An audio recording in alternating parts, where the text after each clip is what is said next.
تو تین درجات بار بار اس کو سامنے رکھیں. ایک پتا بھی اللہ کی مرضی کے بغیر نہیں گرتا. یہ ہمارا ایمان ہے, ہمارا عقیدہ ہے, ہر مسلمان اس کو جانتا ہے. پھر وہی بات سامنے رکھیں, کیا ایک بندہ جس پر حج فرض ہے اس کو اگر یہ کہا جائے کہ میاں حج کر لو, وہ کہے جی جب اللہ کو منظور ہوگا کر لیں گے, اس کا یہ جواب درست ہے؟ ہرگز درست نہیں. ایک آدمی کو اگر کہا جائے کہ میاں نماز روزے کا اہتمام کرو, اور وہ کہے جی جب اللہ کو منظور ہوگا میں کر لوں گا, اس کی بات ٹھیک ہے؟ ہرگز ٹھیک نہیں. ایک آدمی گناہوں کے اندر لگا ہوا ہے, اس کو کوئی بندہ کہے گناہوں کو چھوڑ دو, زندگی کا کوئی پتہ نہیں کب قبر میں جانا پڑ جائے, اور وہ یہ کہے کہ جی جب اللہ کو منظور ہوگا میں چھوڑ دوں گا, ان میں سے کسی کی بات درست نہیں ہے. اس لیے کہ یہ وہی بات ہے جو مرجیہ نے کہی تھی, یہ وہی بات ہے جو قدریہ نے کہی تھی, یہ وہی بات ہے جو مشرکین مکہ نے کہی تھی.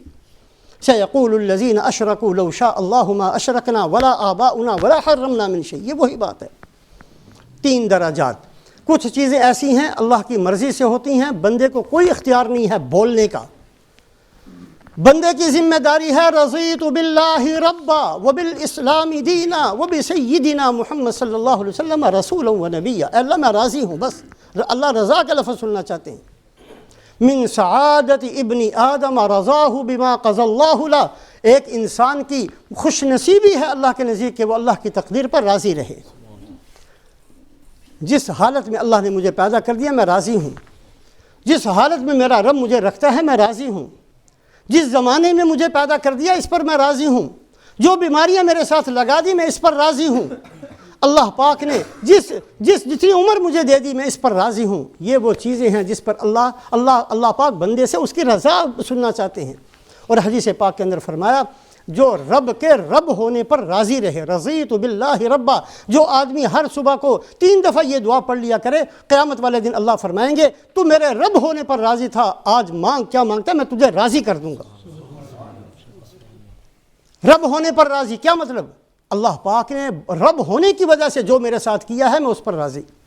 اللہ میرے رب ہیں, جس حالت میں مجھے رکھا ہے اللہ کو پتہ ہے کہ میرے لیے یہی حالت بہتر ہے. جس زمانے میں مجھے پیدا کیا ہے اللہ جانتے ہیں میرے لیے یہی زمانہ بہتر تھا. جس حالت میں جتنی عمر مجھے دی ہے اللہ جانتے تھے میرے لیے اتنی ہی عمر مناسب تھی. میں اللہ کے رب ہونے پر راضی, میں دین اسلام کے دین ہونے پر راضی, میں حضرت محمد صلی اللہ علیہ وسلم کی نبوت پر راضی. اللہ کے نبی نے جو میرے لیے خیر تھی وہ سب کا سب بتا دیا, جس کے لیے میرے لیے شر تھا سب کا سب مجھے بتا دیا تاکہ میں خیر کو اختیار کروں اور شر سے بچ جاؤں. تو ایک درجہ ہے جس کے اندر بندے کو اختیار نہیں, دوسرا درجہ ہے جس میں رضا بالقضاء بہت ہی اونچا درجہ ہے لیکن دعا مانگنے کا حق ہے, اور تیسرا درجہ وہ ہے جس کے اندر کوشش کرنا بھی واجب, محنت کرنا بھی ضروری, دعائیں مانگنا بھی ضروری, اور اسباب کو اختیار کرنا بھی ضروری. اللہ پاک فرماتے ہیں یغفر لمن یشاء یعذب من یشاء ویغفر لمن یشاء. جس کو میں چاہوں گا عذاب دوں گا, جس کو چاہوں گا بخش دوں گا.